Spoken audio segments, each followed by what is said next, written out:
नमस्कार दोस्तों, welcome back to my channel. दोस्तों, सपोर्ट एंड रेजिस्टेंस एक बहुत ही इंपॉर्टेंट कॉन्सेप्ट होता है टेक्निकल एनालिसिस का। और भाई अगर आपको सपोर्ट एंड रेजिस्टेंस नहीं आता है तो भाई आप हो जाएंगे टेक्निकल एनालिसिस में फेल।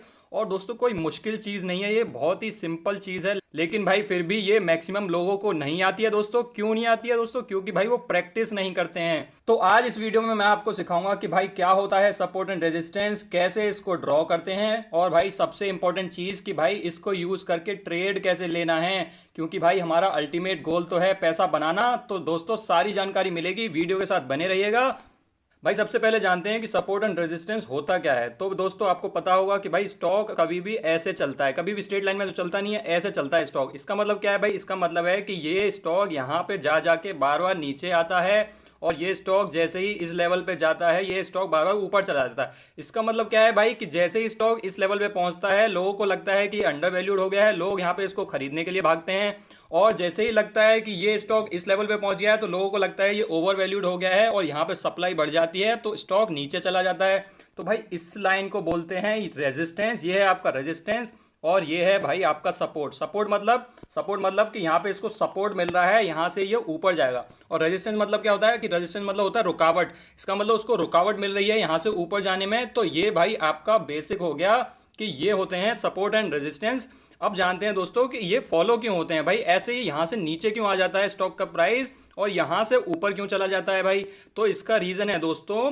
तो दोस्तों, सपोर्ट एंड रेजिस्टेंस के दो रीजन है। एक रीजन है कि भाई हिस्ट्री रिपीट्स इटसेल्फ। हिस्टोरिकली जो हुआ है वो भाई आगे भी होता है। जैसा कि मैं आपको सादा एग्जांपल देता हूं भाई, जैसे ही प्याज का रेट 100 रुपए से ऊपर जाता है तो भाई आपको क्या लगता है? आपको लगता है कि यार प्याज बहुत ज्यादा महंगी हो गई है, तो आप लोग उसको खरीदना कम कर देते हो। और जैसे ही 30 या 20 रुपए पहुंच जाती है तो क्या लगता है? यार प्याज तो अभी बहुत सस्ती चल रही है, तो आप उसको उस रेट पे लेते हो। लेकिन 100 रुपए पे आपको लगने लगता है कि यार महंगी हो गई है। और ऐसा आप लोगों ने दोस्तों बहुत बार देखा होगा, जब भी ये 100 रुपए से ऊपर जाती होगी आपको लगने लग जाता होगा कि यार बहुत ज़्यादा महंगी हो गई है। तो जब आपको महंगी लगने लग जाती है तो क्या होता है कि भाई जो प्याज उगाते हैं भाई वो तो सेल करना शुरू कर देते हैं, और भाई आप बाय करना कम कर देते हो। तो इसीलिए भाई वहां पे इसको रेजिस्टेंस मिलता है, और कुछ दिनों बाद 100 रुपए से वापस गिर के ये 30 रुपए पे पहुंच जाती है दोस्तों। तो ऐसे ही ओवर वैल्यूड और अंडर वैल्यूड ये चीज़ है। और हिस्टोरिकली जो जो होता है आपके दिमाग में ये फिट होगा कि हिस्टोरिकली प्याज 100 से 150 तक जाती है तो महंगी होती है, 30 तक आती है तो सस्ती होती है। तो इस तरह से हिस्ट्री अपने आप को रिपीट करती है। दूसरा जो सबसे इंपॉर्टेंट पॉइंट है दोस्तों सपोर्ट एंड रेजिस्टेंस के बनने का, वो है कि भाई सारी ट्रेडिंग कम्युनिटी उसको फॉलो करती है। फॉलो करती है का क्या मतलब है? कि भाई जैसे ही स्टॉक में मान लेते हैं कि ऐसे सपोर्ट आता है तो यहाँ पे सबकी नज़र होती है कि भाई ये सपोर्ट बन गया है, तो यहाँ पे सारे बायर्स कूद के आते हैं और भाई यहाँ पे खरीदना शुरू कर देते हैं। तो यहाँ पे बाइंग की वॉल्यूम बहुत ज़्यादा बढ़ जाती है, और ये स्टॉक यहाँ से ऊपर चला जाता है। जैसे यहाँ पे पहुंचता है तो सबको लगता है कि ये यहाँ पे रेजिस्टेंस आ गया है, तो यहाँ पे सेलर्स हावी हो जाते हैं और यहाँ से ये स्टॉक नीचे आ जाता है। तो अगर ये ट्रेडिंग कम्युनिटी के सारे लोग इस चीज को फॉलो करते हैं तो भाई ऑब्वियस सी बात है वहां से ट्रेंड रिवर्स होगा। तो दोस्तों, ये दो इंपॉर्टेंट कारण होते हैं कि सपोर्ट एंड रेजिस्टेंस क्यों काम करते हैं। अब आगे बढ़ते हैं दोस्तों। ये एचडीएफसी लिमिटेड का चार्ट है, और आप इसमें देखेंगे भाई कि जैसे ही स्टॉक 2200 पे पहुंचता है वहां से नीचे जाना शुरू कर देता है। आपने देखा कि भाई यहां से 2200 से नीचे गया, यहां से भी 2200 से नीचे जा रहा है, जैसे यहां पे 2200 पे पहुंचा उससे भी नीचे जा रहा है, और ऐसे ही। तो ये आपका इसका रेजिस्टेंस हो जाएगा। और आइए आप नीचे देखेंगे तो आप देखेंगे कि जैसे ही ये 2000 पे जाता है लोग इसको खरीदना शुरू कर देते हैं, जैसे ही 2000 पे जाता है लोग इसको खरीदना शुरू कर देते हैं, जैसे ही 2000 पे जाता है लोग इसको खरीदना शुरू कर देते हैं। तो भाई ये इसका हो गया सपोर्ट। तो ये इसका सपोर्ट हो गया, और ये इसका हो गया रेजिस्टेंस। अब दोस्तों, आपको जब पता है कि ये इसका सपोर्ट है, ये इसका सपोर्ट है, आपने हिस्ट्री में देख लिया है कि भाई जैसे ही ये 2000 पे जाता है लोग इसको खरीदना शुरू कर देते हैं। तो भाई अगर आप यहाँ पे इस पॉइंट पे सेल कर रहे हैं तो भाई ये इससे बड़ी बेवकूफ़ी नहीं हो सकती है। यहाँ पे सेल नहीं करना है दोस्तों, आपको यहाँ पे करना है आपको बाय। और जब भाई आप यहाँ पे बाय करेंगे तो आपको मिलेगा ये मूव, ये सारा मूव मिलेगा आपको। ये हो गए आपके 10%, और वो भी कितने दिनों में दोस्तों? 15 दिनों में 10%। भाई और क्या चाहिए? 15 दिन में 10% कमाइए और एंजॉय कीजिए दोस्तों। और देख लेते हैं भाई, आप इसमें देखेंगे कि ये बाटा इंडिया का चार्ट है। और भाई जब आपको पता है कि ये यहाँ से 1300 के लेवल से वापस ऊपर गया, ये यहाँ पे फिर से 1300 के लेवल से वापस ऊपर गया, ये यहाँ से 1300 के लेवल से फिर से वापस ऊपर गया, तो भाई यहाँ पे आपको सेल थोड़ी करना है। मान लेते हैं कि आपने इस ग्रीन कैंडल में इसको बाय कर लिया था, तो यहाँ पे आपको सेल नहीं करना है, यहाँ पे उल्टा आपको बाय करना है। यहाँ पे बाइंग की अपॉर्चुनिटी ढूंढनी है, और जब आप यहाँ पे बाय करेंगे तो ये जूम करके आपको क्या मिला दोस्तों? ये मिला आपको 1300 से, ये आपको मिला 1450 पे।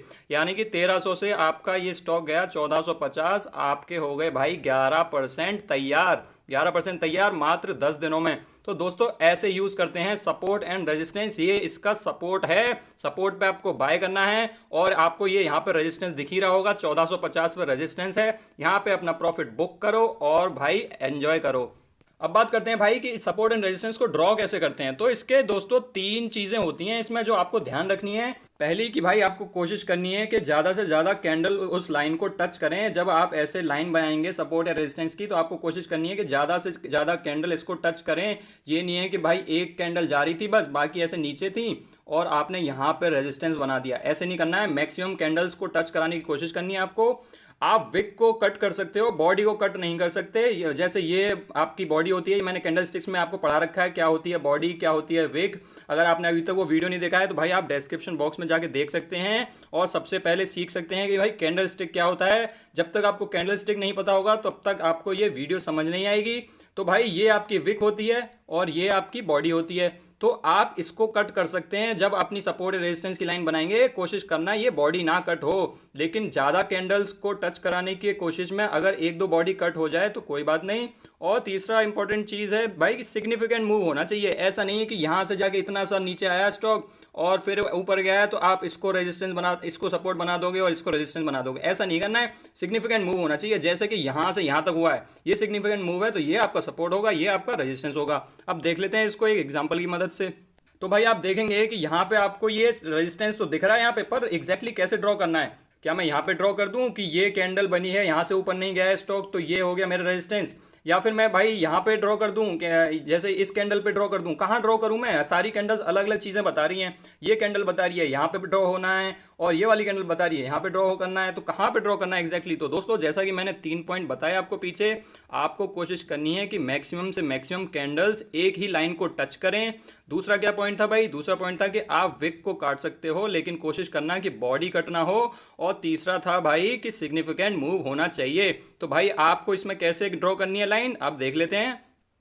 तो भाई आप इसमें कैसे ड्रॉ करेंगे, आप कोशिश करेंगे कि भाई आप यहाँ से लाइन ले जाएंगे, देखेंगे कि भाई आपने देखिए ये एक कितनी सारी कैंडल टच हो रही है इसमें, आप काउंट करो 1 2 3 4 5 6 7 8 कैंडल टच हो रही हैं, जिसमें से 2-3 की बॉडी कट रही है। लेकिन 8 कैंडल्स को टच कराने के लिए 1-2 की बॉडी कट रही है तो कोई बात नहीं। उसके बाद आप यहाँ पे देखेंगे आपने इसकी भी विक को टच किया और इसकी भी विक को टच किया और ये यहाँ पे आपने बना दिया।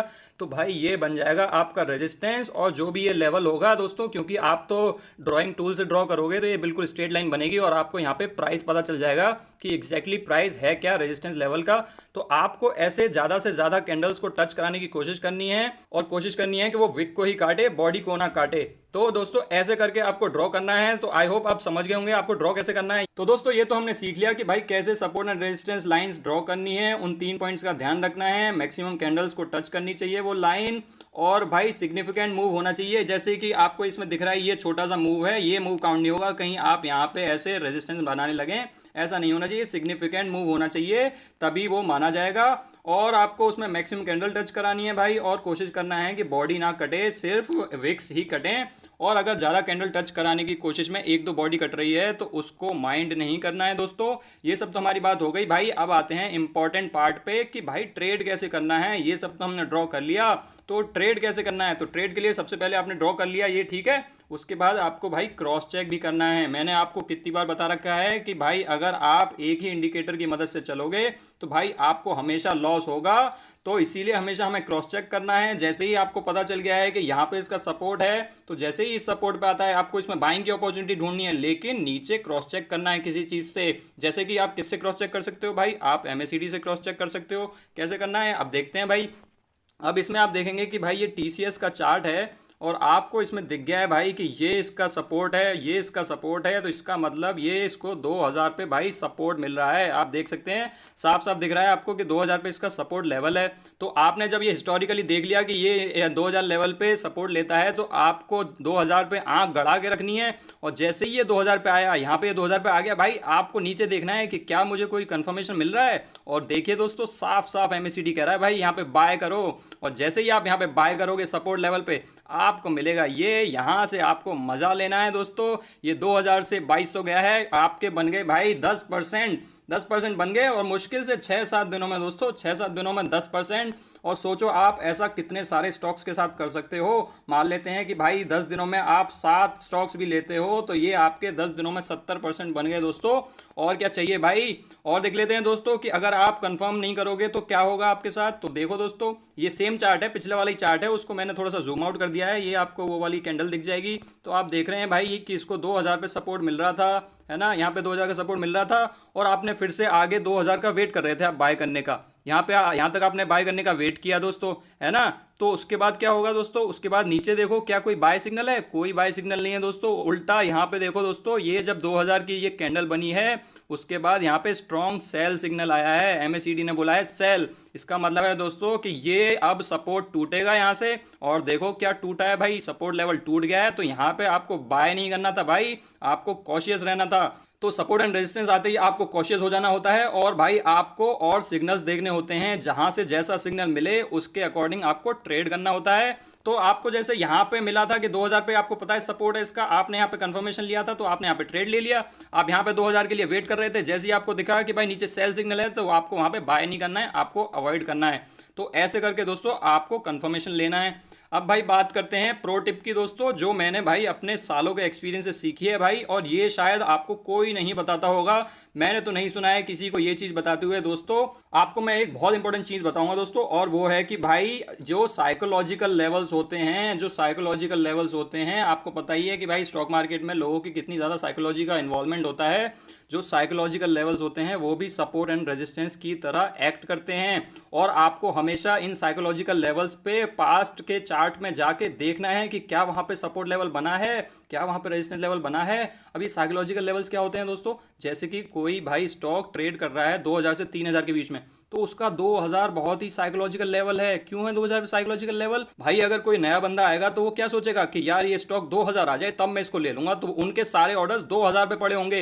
वैसे ही अगर ये 2000 से 3000 है तो 2500 भी इसका एक साइकोलॉजिकल लेवल होगा। तो आप समझ रहे हैं ना साइकोलॉजिकल लेवल किसको बोलना हूं मैं। और अगर भाई कोई स्टॉक है जो 100 से 200 रुपए के बीच में ट्रेड करता है, उसका प्राइस उसके बीच में रहता है, तो उसका साइकोलॉजिकल लेवल क्या होगा, 100 रुपए। और क्या होगा एक और लेवल उसका, 150 रुपए। तो ये होते हैं साइकोलॉजिकल लेवल्स। और स्पेशली इनएक्सपीरियंस पीपल यहीं पे ऑर्डर लगा के रखते हैं। और जब ये सारे इनएक्सपीरियंस पीपल यहाँ पे ऑर्डर लगा के रखेंगे अपने बाइंग के, तो क्या होगा भाई, वहां से स्टॉक वापस ऊपर चला जाएगा। इसका मतलब अगर 100 रुपए पे सबने लगा रखा था, 100 रुपए इसका हो गया साइकोलॉजिकल सपोर्ट, यहाँ पे सबने लगा रखा है अपने बाइंग ऑर्डर्स और यहाँ से ऊपर जाएगा। लेकिन आपको पास्ट में देखना है, पीछे जाके देखना है कि क्या 100 रुपए पे पहले भी सपोर्ट आया है, क्या पहले भी क्या कोई सपोर्ट आया है 100 रुपए पे, ये आपको चेक करना है। आपने चेक कर लिया तो भाई आपको पता चल गया कि 100 रुपए का साइकोलॉजिकल लेवल इसमें लगता है, तो भाई वहां पे आपको सेल नहीं करना है, बाइंग की अपॉर्चुनिटी ढूंढनी है। और एक और चीज क्या होती है दोस्तों, जो लार्ज इन्वेस्टर्स होते हैं ना और जो इंस्टीट्यूशनल इन्वेस्टर्स होते हैं भाई, वो भी ऐसे ही लगाते हैं। वो ऐसे नहीं लगाते कि भाई 2002 पे लगा दिया अपना ऑर्डर या 2004 पे लगा दिया। वो ऐसे मोटा मोटा लगाते हैं, क्योंकि भाई वो करोड़ों में पैसा लगाते हैं, तो वो ये सब नहीं देखते 1-2 रुपए। वो लगाएंगे 2000 पे लगाएंगे ऑर्डर, वो 100 रुपए पे लगाएंगे ऑर्डर, वो 1500 रुपए पे लगाएंगे ऑर्डर। तो इसीलिए ये साइकोलॉजिकल लेवल्स होते हैं। मैं आपको दिखाता हूँ एग्जाम्पल की मदद से। ये देखो दोस्तों, ये बजाज फिनसर्व का चार्ट है भाई। आपको पता होगा कि कोविड-19 से पहले बजाज फिनसर्व 9000 से 10000 में चलता था। अब आप देखो ये 9000 पे कितना बड़ा इसका साइकोलॉजिकल लेवल है, कितनी बार इसने इस प्राइस को रिजेक्ट किया है। ये देखो कितनी बार रिजेक्ट किया, आप मुझे खुद बताओ भाई। ये देखो 9000 आते ही लोगों के बाइंग ऑर्डर्स लगे होते हैं, बार बार ये ऊपर भाग जाता है। 9000 आते ही बाइंग ऑर्डर्स लगे होते हैं, बार बार ये ऊपर भाग जाता है। ये होते हैं भाई साइकोलॉजिकल लेवल्स। तो आपको इनका ध्यान रखना होता है। मान लेते हैं कि आपको पता है इसका 9000 साइकोलॉजिकल लेवल हो सकता है, तो आप पीछे जाके, यहाँ पे आप वेट कर रहे थे बाइंग करने का, लेकिन आपने पीछे जाके चेक किया कि हाँ भाई यहाँ पे तो इसका 9000 पे साइकोलॉजिकल लेवल है, साइकोलॉजिकल लेवल है। तो आपको इसमें आंख गड़ा के रखनी है भाई, अपनी आंखों से ओझल नहीं होने देना है। और देखते हैं भाई, तो भाई ये है वीआईपी इंडस्ट्रीज का चार्ट। और आप इसमें देखेंगे दोस्तों, ये इसकी रेंज रहती थी 400 से 600 के बीच में कोविड-19 से पहले। तो आप इसमें देखेंगे भाई कि 400 के बाद गया इतना ऊपर, उसके बाद फिर से जैसे ही 400 आया, लोगों ने फिर से इसको 400 पे खरीद लिया। क्योंकि सब लोग वेट करते हैं ना कि कभी ये गिरेगा तो मैं इसको खरीदूंगा। तो वेट कैसे करते हैं कि यार 400 गिर जाए तो मैं इसको खरीद लूंगा, 400 पे मैं इसको खरीद लूंगा। और स्पेशली जो बिगिनर्स जो होते हैं वो तो बिल्कुल 400 पे ही अपना ऑर्डर लगा के रखते हैं दोस्तों। इसीलिए आपने मेरी कई वीडियोस में देखा होगा दोस्तों, मैं हमेशा ऐसे लगाता हूँ ऑर्डर्स अपने, 401, 405 ऐसे करके मैं अपने बाइंग ऑर्डर्स लगाता हूँ। कभी भी होल नंबर्स पे नहीं लगाता। 400 पे लगा दिया, 1000 रुपए पे लगा दिया। जैसे 1000 तो बहुत ही बड़ा साइकोलॉजिकल लेवल होगा। तो आप इसमें देखो भाई 400 के बाद यहाँ से ये गया और इसके बाद फिर से ऊपर गया। तो आपको यहाँ पे क्या करना था, मान लेते हैं कि भाई आपने यहाँ पे खरीद लिया था, ठीक है, एक सेकंड रुक जाओ, कलर चेंज कर लेता हूँ। तो मान लेते हैं कि भाई आपने यहाँ पे इसको खरीद रखा था और उसके बाद ये गिर के थोड़ा सा यहाँ पे आ गया। तो भाई आपको यहाँ पे घबरा के ये नहीं सोचना है कि भाई अभी थोड़ा सा नुकसान नहीं हुआ है, आगे चल के नुकसान हो जाएगा, यहाँ पे सेल कर देता हूँ। यहाँ पे आपको होल्ड करना है, क्योंकि आपको पता है ये 400 इसका साइकोलॉजिकल लेवल है। और अगर आप यहाँ तक होल्ड करते हैं तो उसके बाद देखो दोस्तों, उसके बाद देखो ये कहाँ गया है। तो भाई ऐसे आपको इन साइकोलॉजिकल लेवल्स का ध्यान रखना है और उन साइकोलॉजिकल लेवल्स को पीछे के डेटा में जाके, पीछे की कैंडल्स में जाके वेरीफाई भी करना है कि क्या पहले भी इसने उस साइकोलॉजिकल लेवल को टेस्ट किया है कि नहीं किया है। तो ये थी भाई मेरी प्रो टिप जो मैंने सालों के एक्सपीरियंस से सीखी है, इतने सारे चार्ट्स जो मैंने इतने सालों में देखे हैं उन सब से सीखिए दोस्तों। और ये मैं आपके साथ शेयर करना चाहता था जिससे कि भाई आप टेक्निकल एनालिसिस के मास्टर बन जाएं दोस्तों। तो भाई आपके लिए एक बार समराइज कर देता हूं दोस्तों, क्योंकि आप लोगों को मेरी समरी बहुत अच्छी लगती है। तो आपको सबसे पहले क्या करना है भाई, आपको सपोर्ट एंड रेजिस्टेंस ड्रॉ करने हैं। कैसे ड्रॉ करने हैं वो मैंने आपको उसके 3 रूल बता दिए हैं, उनको आप देख लेना। तो ऐसे आप ड्रॉ कर देंगे। उसके बाद दोस्तों एक इंपॉर्टेंट चीज जिसका आपको ध्यान रखना है कि बहुत ज्यादा पुरानी डेटा का ध्यान नहीं रखना है आपको। आप 1 डे की कैंडल अगर आपने लगा रखी है तो देखो भाई सबसे रिसेंट सपोर्ट एंड रेजिस्टेंस कहां पे आए हैं, ऐसे 5-10 साल पुराना डेटा नहीं देखना है आपको। और भाई तीसरा पॉइंट है कि भाई जितने ज्यादा कॉन्टेक्ट्स होंगे उतना ज्यादा अच्छा सपोर्ट और रेजिस्टेंस होगा। इसका क्या मतलब है दोस्तों कि अगर जितनी बार एक लेवल टेस्ट हुआ होगा, जैसे कि ये लेवल अगर 3 बार टेस्ट हुआ है तो इसका मतलब ये बहुत ज्यादा स्ट्रॉन्ग इसका सपोर्ट है। अगर ये वाला लेवल भी अगर ऐसे करके 3 बार ये टेस्ट हुआ है तो ये बहुत ज्यादा स्ट्रॉन्ग रेजिस्टेंस है। तो जितने ज्यादा ये पॉइंट ऑफ कांटेक्ट रहे होंगे उस सपोर्ट या रेजिस्टेंस लेवल पे, उतना ज्यादा ही वो स्ट्रॉन्ग सपोर्ट या रेजिस्टेंस है। चौथा पॉइंट है कि भाई आपको हमेशा क्रॉस चेक करना है, कभी भी एक इंडिकेटर की मदद से नहीं चलना है, हमेशा क्रॉस चेक करना है, तभी ही ट्रेड में एंटर करना है। और भाई पांचवा पॉइंट है कि if resistance is broken then it becomes support and vice versa. इसका क्या मतलब है दोस्तों, मान लेते हैं कि ये आपका सपोर्ट एंड रेजिस्टेंस थी, ठीक है, ये आपका रेजिस्टेंस था, ये आपका सपोर्ट था। मान लेते हैं कि यहाँ पे ये रेजिस्टेंस टूट गया, यहाँ पे रेजिस्टेंस टूट गया, तो ये जो लाइन है अब इसके लिए, स्टॉक के लिए सपोर्ट बन जाएगी। तो अब ये ऊपर जब जाएगा तो ये इसके लिए सपोर्ट बन जाएगा दोस्तों। तो ये होता है इसका मतलब जो पांचवा पॉइंट है। और वैसे ही उल्टा होगा कि यहाँ पे अगर सपोर्ट टूट जाता इसका, अगर ये सपोर्ट टूट जाता तो ये जो लाइन है ये इसका अब रेजिस्टेंस बन जाती, इसको तोड़ने में इसको बहुत मुश्किल आती, तो ये इसका अब रेजिस्टेंस बन जाती। तो ऐसे करके आपको ये ध्यान रखना है कि अगर रेजिस्टेंस टूट जाता है तो वो सेम लाइन अब उसका सपोर्ट बन जाएगी, अगर सपोर्ट टूट जाता है तो वो सेम लाइन उसका रेजिस्टेंस बन जाएगी दोस्तों। तो दोस्तों ये थे सपोर्ट एंड रेजिस्टेंस जो मैंने आपको समझा दिए भाई कि क्या होता है सपोर्ट एंड रेजिस्टेंस, कैसे उनको ड्रॉ करते हैं और भाई ट्रेड कैसे लेना है सपोर्ट एंड रेजिस्टेंस को यूज करके, मैंने ये सब आपको समझा दिया है। आई होप आपको समझ आ गया होगा। अगर आपको कुछ समझ नहीं आया है, कुछ डाउट है, तो आप कमेंट सेक्शन में मुझसे पूछ सकते हैं। और अगर आपको वीडियो अच्छी लगी हो तो वीडियो को लाइक कर देना दोस्तों। और अगर आपने अभी तक चैनल को सब्सक्राइब नहीं किया है तो आप भाई चैनल को सब्सक्राइब कर सकते हैं, जिससे कि आपको ऐसी एजुकेशनल वीडियोस और आगे भी मिलती रहें। Thank you so much for watching friends. Bye for now.